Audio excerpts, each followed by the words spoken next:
क्या आपका भी पढ़ने में मन नहीं लग रहा? मन कर रहा है कि सब छोड़ दूं? क्या आपको भी ये लग रहा है कि अब मुझसे नहीं हो पाएगा? या फिर ये जो मैं कर रहा हूँ वे क्यों कर रहा हूँ?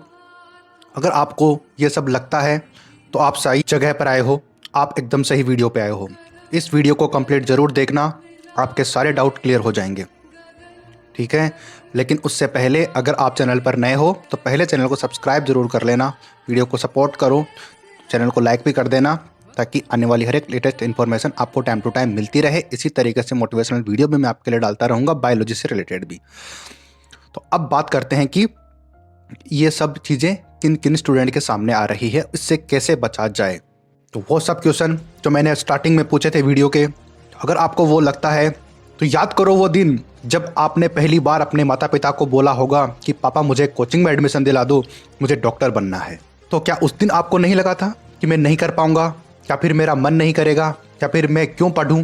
ये सब क्या उस दिन आपके माइंड में नहीं आया था? क्या आपने जब अपने पापा को कहा था कि मुझे एडमिशन दिला दो, तब उन्होंने एक मिनट भी सोचने का टाइम लिया कि नहीं मैं इतनी फ़ीस नहीं भर सकता? उन्होंने तेरे को फीस भरी, तेरे को एडमिशन दिलाया, लेकिन फिर भी आप ये बोल रहे हो कि मेरा मन नहीं कर रहा। और याद करो जब आपकी पॉकेट में एक भी रुपया नहीं होता है और आप किसको कॉल करते हो? घर पे कॉल करते हो। आप अपने अपने घर पे कॉल करके बोलते हो कि पापा मेरे पास पैसे नहीं है, आप मुझे प्लीज़ थोड़े पैसे सेंड कर दो। तो पापा एक सेकंड नहीं लगाते ये बोलते हुए कि मैं अभी सेंड करता हूँ, क्योंकि अगर उनके पास हो या ना हो, लेकिन फिर भी वो हमेशा आपके सामने ऐसा ही रिएक्ट करेंगे, ऐसा ही बिहेव करेंगे कि उनके पास बहुत सारे हैं और वो आपको सेंड करेंगे।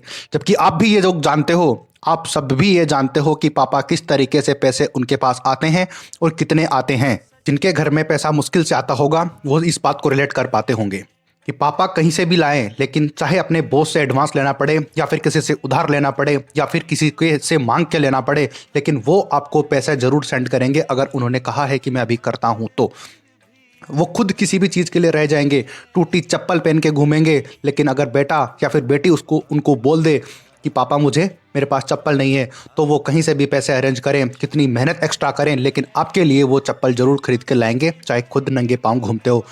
आपके सामने दिखावे के लिए उस चप्पल को ठीक करके रखते होंगे, लेकिन आपको हमेशा नई चप्पल दिलाते होंगे। तो याद करो वो दिन जब आप के नंगे पाँव घूमते होंगे, तो क्या उन्होंने कभी आपसे शिकायत की है? बिल्कुल नहीं। तो फिर आप ये शिकायत क्यों करते हो कि मेरा मन नहीं लग रहा, मैं किस लिए पढ़ूं? अरे याद करो वो दिन पहली बार आप इस कोचिंग में आए थे, पहली बार जब आपने एडमिशन लिया था, तो याद करो वो दिन कि पापा ने कहाँ कहाँ से पैसे लेके आए थे आपकी फ़ीस भरने के लिए, किस किस से मांगे थे। लेकिन आप सब भूल गए हो कि मैं अब क्यों पढूं। आपको तो सिर्फ यही लगता है कि मेरा मन नहीं लग रहा, मुझे दोस्तों के साथ पार्टी करनी है, घूमने जाना है, आज न्यू ईयर है, आज ये वाली पार्टी है, आज उसका बर्थडे है, आज उसका एनिवर्सरी है, तो मुझे वहाँ जाना ज़्यादा इंपॉर्टेंट है, ना कि अपने मम्मी पापा का सपना पूरा करने के। तो ये बहाने बनाना छोड़ दो।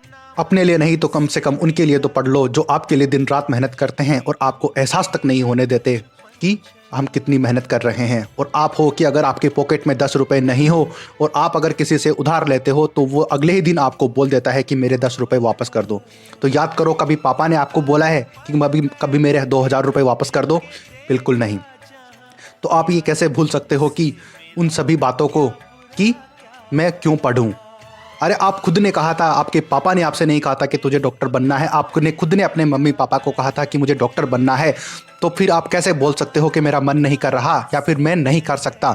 सोच के देखो एक बार, अपनी माँ कितने सपने देखती होंगी वो अपने घर पे बैठकर, और वो रोज़ चाहते हैं कि आपसे बात करें, लेकिन वो ये सोच कर रह जाती हैं कि काश मेरा बेटा पढ़ रहा होगा, शायद मेरा बेटा पढ़ रहा होगा, मेरी बेटी पढ़ रही होगी, तो मैं उनको डिस्टर्ब नहीं करती हूँ। वो अपने मन को मार के रह जाती है, लेकिन वो कभी आपसे ये शिकायत नहीं करती कि आपकी उनको याद आ रही है या फिर वो आपको किसी तरीके से डिस्टर्ब करें।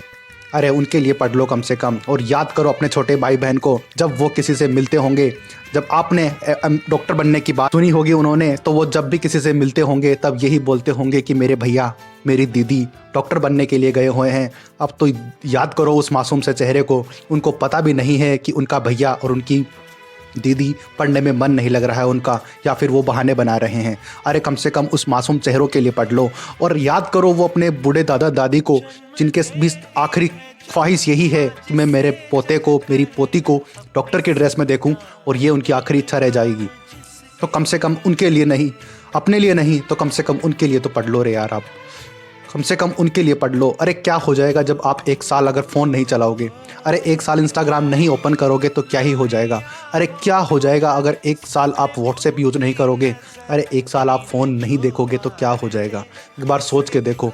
और अगर 1 साल आपने ये सब छोड़ दिया तो सोचो आने वाले हर 1 साल आप ये चीज़ें आराम से अरेंज कर लोगे। जितने मर्जी आप फ़ोन पे अपना टाइम वेस्ट करना, कोई नहीं बोलेगा आपको। लेकिन अगर अभी आपने ये टाइम वेस्ट कर दिया तो हर कोई आप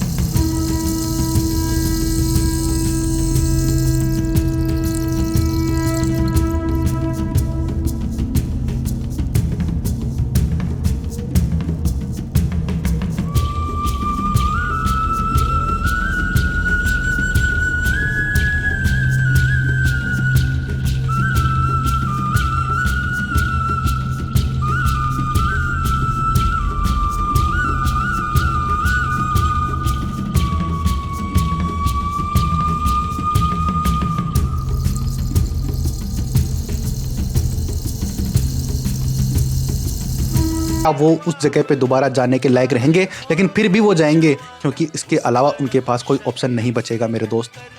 तो एक बार सोच के देखो, अगर खुद के लिए नहीं तो कम से कम उनके लिए सोच के देखो, उनके लिए पढ़ के देख लो।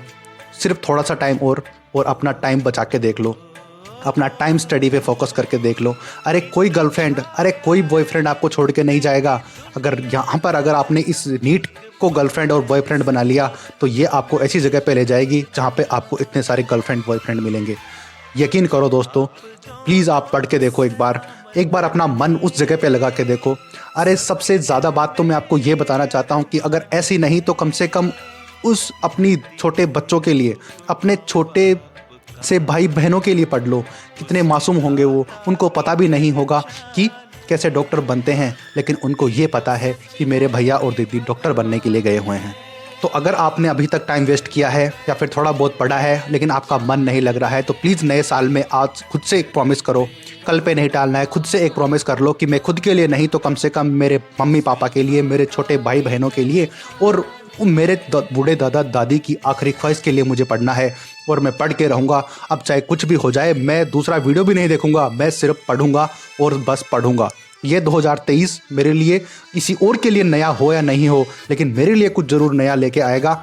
अभी तक सिर्फ नंबर चेंज होते रहे हैं साल के, लेकिन मेरी लाइफ में कुछ चेंज नहीं हुआ। लेकिन अब ऐसा नहीं होगा। लेकिन अब सिर्फ ये साल के नंबर चेंज नहीं होंगे, मेरी ज़िंदगी के सपने भी चेंज होंगे। मेरी ज़िंदगी के वो सपने भी सच होंगे जो मैंने देखे हैं और जो मैंने दिखाए हैं।